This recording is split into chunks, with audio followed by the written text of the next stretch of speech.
Halo. Kring, halo.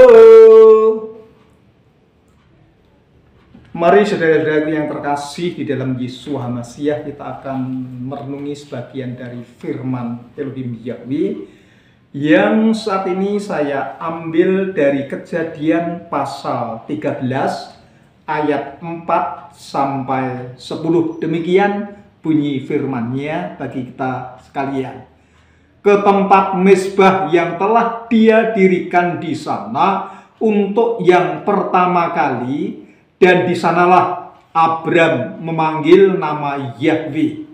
Dan juga Lot yang ikut bersama-sama dengan Abram, ia juga memiliki kawanan domba dan lembu jantan dan kemah-kemah.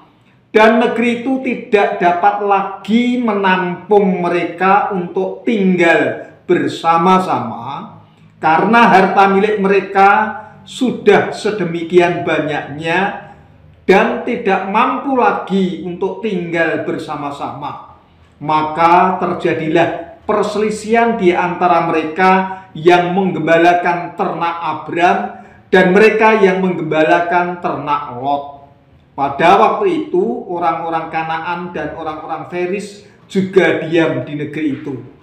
Maka berkatalah Abram kepada Lot, "Aku mohon, janganlah ada pertengkaran antara aku dengan engkau dan antara para gembalaku dengan para gembalamu, karena kita ini bersaudara.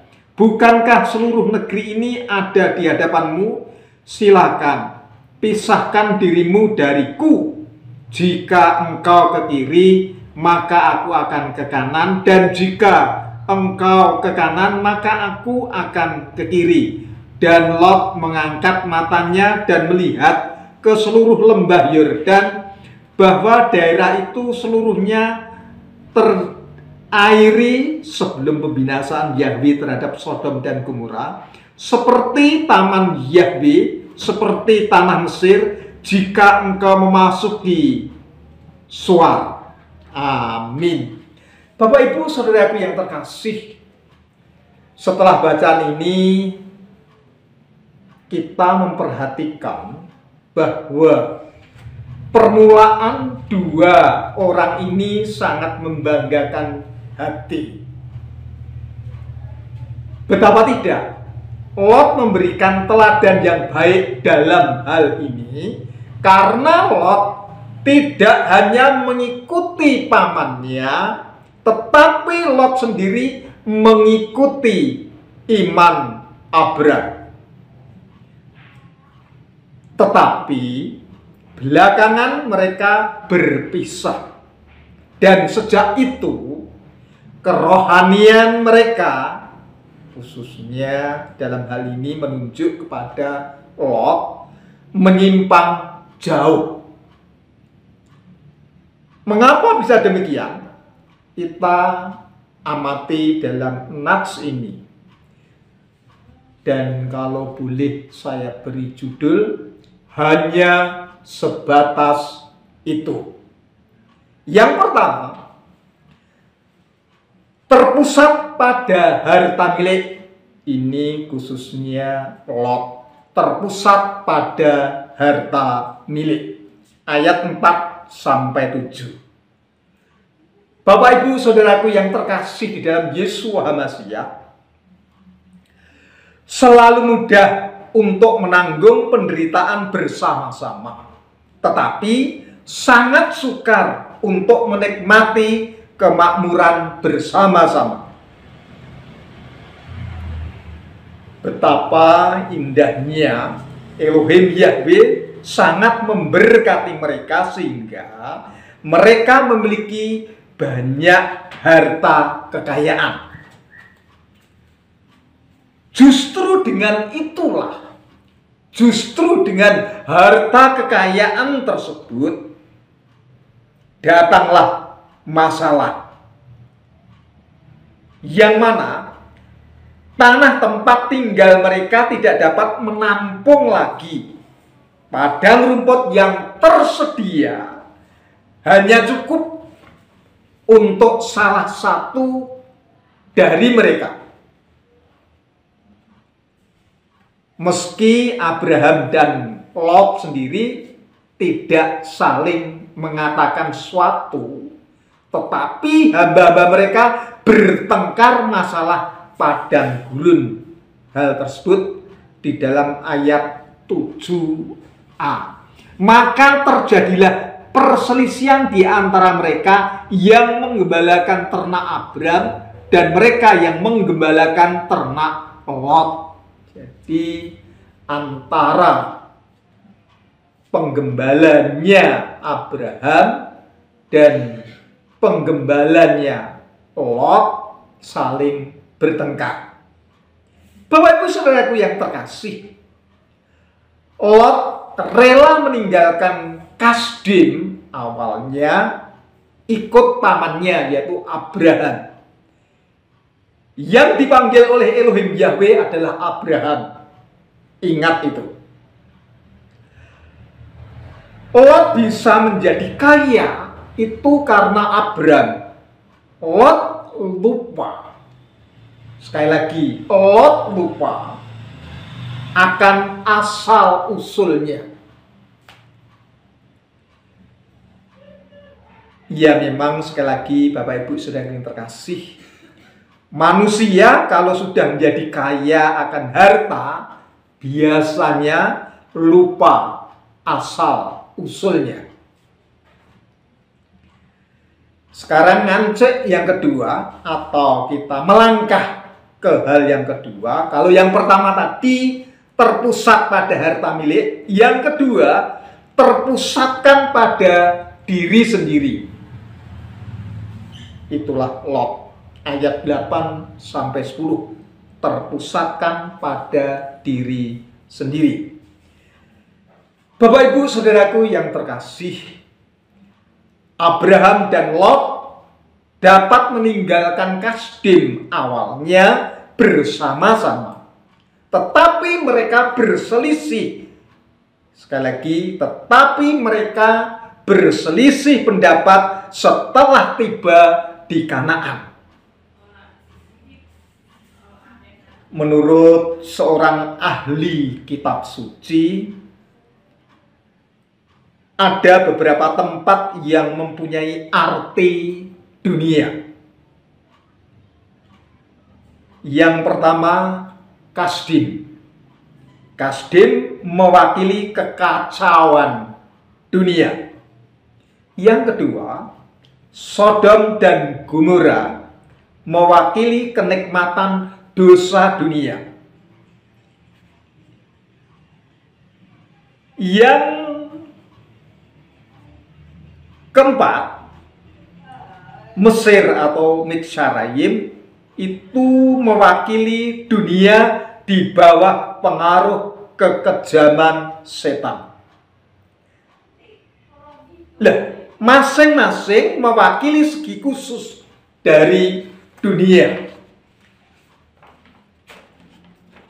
Sekali lagi, Lot rela meninggalkan Kasdim yang penuh kekacauan, tetapi tidak rela melepaskan sesuatu setelah tiba di Kanaan. Ketika Abram menawarkan solusi atau jalan keluar, Lot langsung telan, tidak pikir dua kali.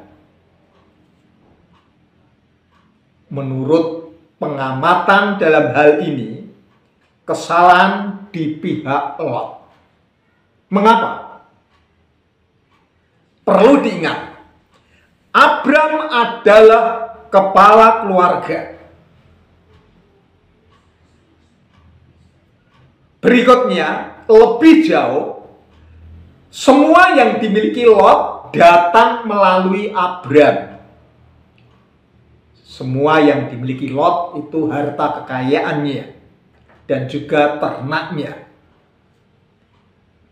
Dan juga Lot seharusnya melarang gembala-gembalanya bertengkar dengan gembala-gembala pamannya.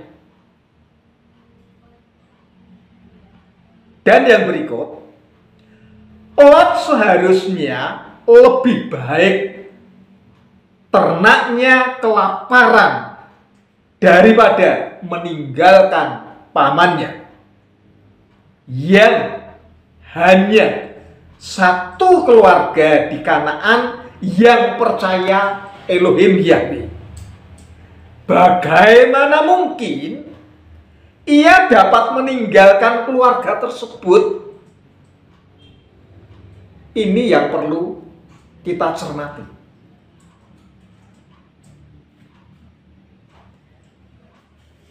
Lot menganggap padang gurun untuk ternaknya ataupun untuk domba-dombanya lebih penting daripada kesatuan keluarga. Tanpa sadar, Lot membiarkan kehidupan rohaninya mundur daripada kehilangan ternak-ternaknya. Bapak Ibu Saudara yang terkasih, Lot lebih suka memilih yang lebih baik. Itu manusiawi. Sekali lagi, Lot lebih suka memilih yang lebih baik dan meninggalkan yang buruk untuk pamannya. Jadi Lot memilih yang baik, yang tidak baik untuk pamannya. Ini menunjuk bahwa Lot hanya memikirkan miliknya sekarang. Kita lihat di dalam ayat yang ke-10. Dan Lot mengangkat matanya dan melihat ke seluruh lembah Yordan, bahwa daerah itu seluruhnya terairi sebelum pembinasaan Yahweh terhadap Sodom dan Gomora. Seperti taman Yahweh, seperti tanah Mesir, jika engkau memasuki Soar. Ayat 10 ini dikatakan seperti taman Yahweh, seperti tanah Mesir. Ada kesenangan, tetapi juga ada penderitaan. Di depan tadi sudah saya jelaskan, Mesir mewakili dunia di bawah pengaruh setan. Bapak Ibu Saudara yang terkasih, cara pandangnya hanya sebatas itu. Hidupnya terpusatkan pada harta kekayaan milik pribadi, lupa akan asal usulnya. Yang kedua, Lot hidup berpusat pada diri sendiri, tidak mampu melihat melebihi batas pandang yang nantinya meski hidup dalam kemakmuran, kemewahan, tetapi nanti akan mengalami kesusahan. Oleh sebab itu, mari Bapak Ibu Saudara yang terkasih, dalam hal ini kita sikapi bahwa siapapun orangnya, siapapun pribadi itu, kalau hidup terpusatkan pada harta milik dan terpusatkan pada diri sendiri, terlalu sempitnya cara pandangnya, hanya sebatas itu. Amin.